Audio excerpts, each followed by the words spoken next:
જમ્મુ કાશ્મીરમાં દહેશત મચાવનાર રહસ્યમય બીમારી બાદ હવે પુણેમાં જીબીએસ વાયરસે આતંક મચાવ્યો છે. પુણેમાં જીબીએસ એટલે કે ગુલિયન બેરે સિન્ડ્રોમના 101 કેસ નોંધાતા ચકચાર મચી જવા પામી છે અને આ વાયરસને લઈ અત્યાર સુધીમાં સોલાપુરના એક સીએ સહિત 2 લોકોએ જીવ ગુમાવ્યા છે. તો બીજી તરફ વાયરસની જાણ થતાં જ રાજ્ય અને કેન્દ્રની અનેક સ્વાસ્થ્ય ટીમો પણ દોડતી થઈ ચૂકી છે. ત્યારે શું છે આ જીબીએસ વાયરસ? જુઓ આ ખાસ રજૂઆતમાં. પુણેમાં ગુલિયન બેરે સિન્ડ્રોમ વાયરસથી હાહાકાર. પુણેમાં જીબીએસ વાયરસના 101 કેસ નોંધાયા. જીબીએસ વાયરસથી પુણેમાં એક ચાર્ટર્ડ એકાઉન્ટન્ટનું મૃત્યુ. મહારાષ્ટ્રના પુણેમાં ગુલિયન બેરે સિન્ડ્રોમ એટલે કે જીબીએસ વાયરસે હાહાકાર મચાવ્યો છે. આ વાયરસના કારણે અત્યાર સુધીમાં પુણેમાં રોગના 101 કેસ નોંધાયા છે, જેમાંથી 16 દર્દીઓ વેન્ટિલેટર પર છે. આ સમગ્ર મામલે કેન્દ્રે તપાસ માટે એક ટીમ પણ મૂકેલી છે. તો બીજી તરફ ડેપ્યુટી સીએમ અજીત પવારે જીબીએસ વાયરસને લઈને જણાવ્યું હતું કે પુણે મ્યુનિસિપલ કોર્પોરેશનની કમલા નહેરુ હોસ્પિટલમાં જીબીએસ દર્દીઓની મફત સારવાર કરવામાં આવશે. बिल्कुल विशेष तौर से स्पेशल फोर्स उस पर काम करी है पुणे म्यूनसिपल कॉरपोरेशन की. उसकी सभी मेडिकल जो टीम है हमारी उस पर काम कर रही है. पुणे के कुछ अस्पताल में ये सभी जो मरीज है उन पे यहाँ पे इलाज चल रहे हैं और उसके लिए जो कुछ खबरदारी बरतनी है उसके लिए भी काम चल रहा है. और मैंने खुद पीएमसी कमिश्नर से भी बात की कि ये जो है इसके लिए अभी जो अस्पताल में इलाज के लिए पैसे देने पड़ रहे हैं तो उसके लिए म्यूनसिपल कॉरपोरेशन की ओर से उसको देखा जाए, क्योंकि अचानक से आई है आपत्ति है. तो इसमें 3-3, 4-4, 5-5 लाख उनके बिल भी हो रहे हैं हॉस्पिटल के. तो उसके लिए पीएमसी ने काम करना चाहिए, उस पर उनको रिलीफ भी देना चाहिए. વાસ્તવમાં વાયરસને લઈને પુણેમાં એક ચાર્ટર્ડ એકાઉન્ટન્ટનું અવસાન થઈ ગયું છે.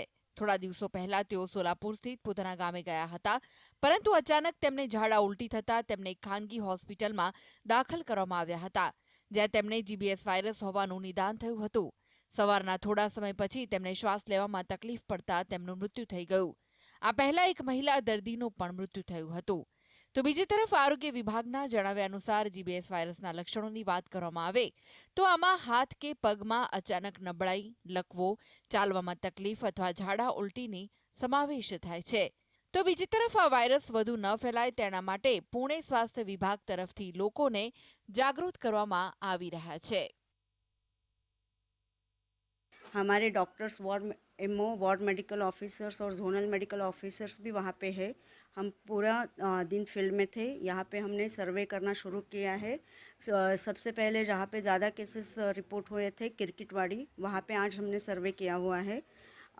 उसमें हम सर्वे के साथ साथ वो इन्फॉर्मेशन ले रहे हैं कि कौन से यानी किसी को ऐसे सडन पैरालिसिस के कुछ सिम्टम्स है क्या, वो हम उसके लिए सर्वे कर रहे हैं.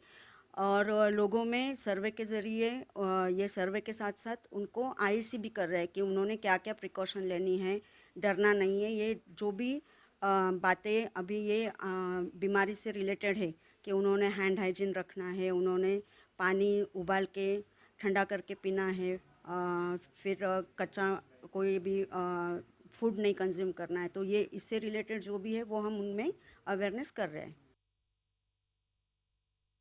જીબીએસ દર્દીઓ માટે સરકારે કરી મફત સારવારની જાહેરાત. ઉલ્લેખનીય છે કે રાજ્યમાં પ્રસરી રહેલા જીબીએસ વાયરસને લઈ રાજ્ય સરકારે પહેલાથી જ અનેકો પગલાં લીધા છે. રાજ્ય સ્તરની ઝડપી પ્રતિભાવ ટીમે અસરગ્રસ્ત વિસ્તારની મુલાકાત લીધી હતી, જ્યારે પુણે મ્યુનિસિપલ કોર્પોરેશન અને ગ્રામીણ જિલ્લા અધિકારીઓને દેખરેખ પ્રવૃત્તિઓ વધારવાનો નિર્દેશ આપવામાં આવ્યો છે.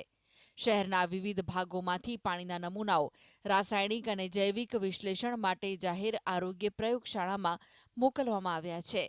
તો બીજી તરફ મહારાષ્ટ્રના નાયબ મુખ્યમંત્રી અજીત પવારે કોર્પોરેશન સાથે ચર્ચા કર્યા બાદ પીડિત નાગરિકોને મફત સારવાર આપવાનો પણ નિર્ણય લીધો છે. Bureau report, GSTV.